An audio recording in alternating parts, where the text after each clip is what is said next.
Nagsisimula ang pelikula sa isang lalaki na nagising sa isang cube-shaped na silid na may mga kumikinang na linya at 6 na pinto. Binuksan niya ang 2 pinto, nakahanap ng mga silid na may iba't ibang kulay, at pumasok sa pangatlo, para lamang hiwain sa mga cube at putulin ng wired device.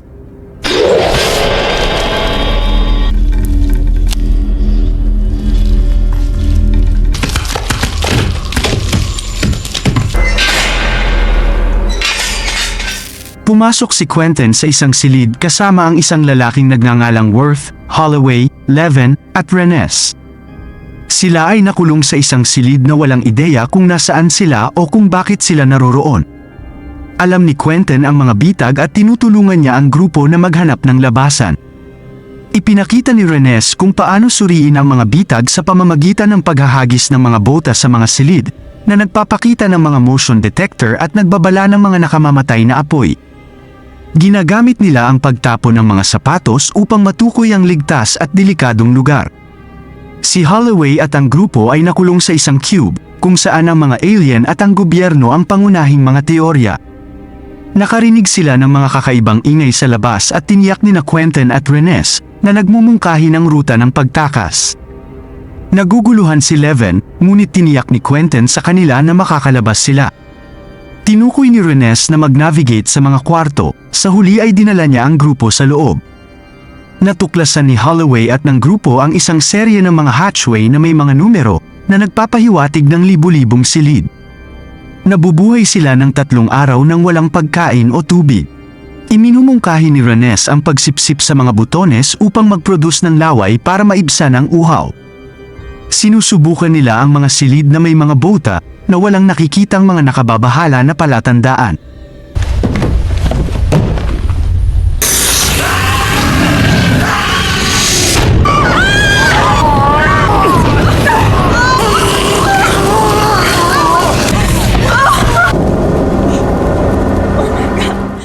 Natuklasan ng grupo na ang silid ay may isang electrochemical sensor na hindi nila nakuha at kailangan nila ng isang mas epektibong paraan upang subukan ang mga bitag. Tinatalakay ni Quentin at ng grupo ang kanilang mga propesyon, kabilang si Quentin bilang isang pulis, Holloway bilang isang doktor, at Worth na nagtatrabaho sa isang opisina. Si Leven, isang mathematician, ay hinihikayat na maunawaan ang code ng cube. Pinatunayan niya na ang mga kwartong may prime number ay mapanganib, at ang grupo ay gumagamit ng mga prime number para gabayan sila. Niligawan ni Quentin si Leven at ibinahagi ang kanyang personal na buhay, kasama ang kanyang 3 anak at diborsyo. Habang ginalugad nila ang cube, nakatagpo sila ng mga silid na may mga prime number sa bawat pinto, na nagpapahiwatig ng mga potensyal na bitag. Sinisiyasat ni Quentin ang isang pinto at nakita niya si Kazan, isang taong may kapansanan sa pag-iisip, na nahulog mula sa itaas. Nagpasya ang grupo na ipagpatuloy ang kanilang plano, ngunit nag-aalangan ng ilang miyembro na isama siya. Tinalakay nila ang pagtatayo ng cube, kung saan iminumungkahi ni Quentin ang gobyerno o isang bilyonaryo para sa libangan, habang natutuwa naman itong si Holloway. Nakatakas si Quentin sa kamatayan sa isang silid na hindi prime number, na nagpapatunay na mali ang teorya ni Leven. Pinaghihinalaan ni Quentin si Worth bilang isang espiya, ngunit nililinlang niya siya sa pag-amin sa pagiging isang arkitekto. We need him. Nagbibigay sa kanila si Worth ng data tungkol sa mga sukat ng panlabas na cube, na nagpapakita ng 17,576 na kwarto. Iminumungkahi ni Leven na ang mga numero ay kumakatawan sa mga Cartesian coordinate, at tumungo sila sa pinakamalapit na gilid, nagbubot ang mga silid upang makita ang mga panganib. Move! Sa isang tila ligtas na silid, halos gumawa ng ingay si Kazan, na maglalagay sa panganib sa grupo ngunit sinusuportahan ng Holloway. Hindi sinasadyang na-trigger ni Kazan ang bitag, kung saan halos nakatakas si Quentin sa kamatayan. Inatake niya ang Kazan, ngunit pinigilan siya ni Holloway. Ang galit ni Quentin ay humantong sa isang mainit na pagtatalo sa kanya, na naging sanhi ng kanyang sampal. Ang grupo ay naghiwa-hiwalay at sumulong. Nakahanap ang grupo ng isang puwang sa cube at lumikha ng isang lubid upang tuklasin ang kawalan. Si Holloway, gamit ang lubid, ay nakakakita ng kadiliman at halos bumulusok sa kawalan.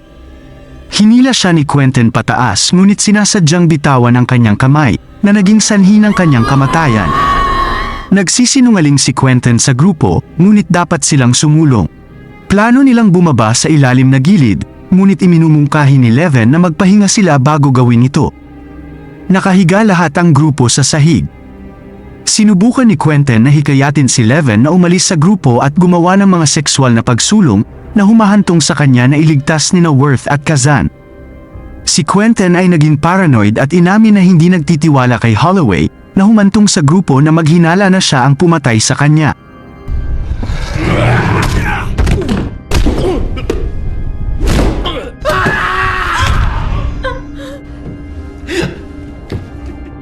Nahanap ni Quentin ang walang buhay na katawan ni Renes at napagtanto nilang lumilipat ang mga silid na may mga bitag na may marka ng mga prime powers.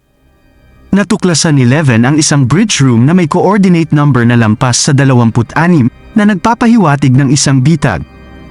Sinusuri nila ang lahat ng 9 na numero at sinusuri ang mga pangunahing kadahilanan upang matukoy ang kaligtasan.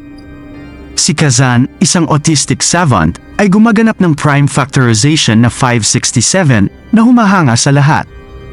Bini-verify nila ang kaligtasan ng silid batay sa kanyang mga kalkulasyon at tinapon ni Quentin ang Worth sa isang silid upang matiyak ang kaligtasan.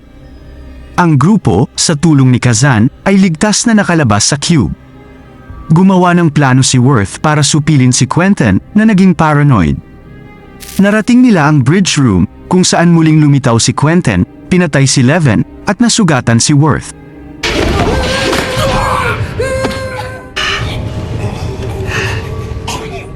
Iniligtas ni Worth si Kazan mula sa pagkakahawak ni Quentin, ngunit muling naayos ang mga silid na naging dahilan upang maalis si Quentin sa pagitan. Si Worth ay sumuko rin sa mga pinsala ngunit iniligtas ang buhay ni Kazan. Sa huling eksena ng pelikula, dumating si Kazan sa labas ng cube at tumingin sa isang nakasisilaw na ilaw na maaaring isang pintuan ng pagtakas.